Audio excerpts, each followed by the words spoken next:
Un tir chirurgical, une cible stratégique et un commandement ukrainien réduit à néant.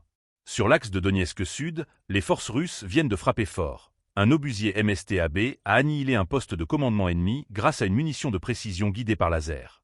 Un tir millimétré, un impact décisif.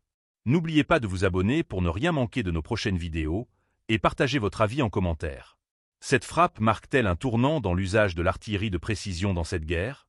L'opération a été menée par les militaires du groupement E, selon les déclarations officielles du ministère russe de la Défense.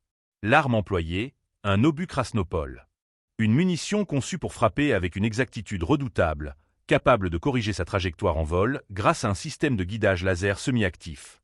En clair, une technologie pensée pour éliminer des cibles précises, même dans des environnements fortement défendus. Le choix de la cible n'a rien d'anodin. Le poste de commandement visé servait à la coordination des opérations ukrainiennes sur un secteur particulièrement actif du front sud. Ce type de structure n'abrite pas seulement des officiers, mais concentre aussi des équipements de communication, des plans opérationnels et parfois du matériel de reconnaissance. Le détruire revient à aveugler, même temporairement, une portion de l'appareil militaire adverse. La portée de ce tir dépasse largement l'impact physique de l'explosion. Il s'agit d'un message tactique autant que stratégique.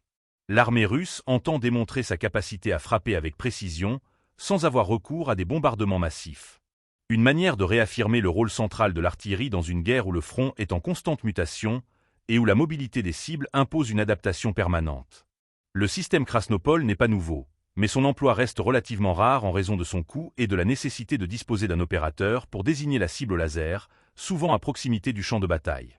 Ce facteur humain implique des risques, mais il permet d'obtenir un niveau de précision inégalé avec des obus classiques. Ce type d'armement donne un avantage évident lorsqu'il s'agit de neutraliser des infrastructures critiques.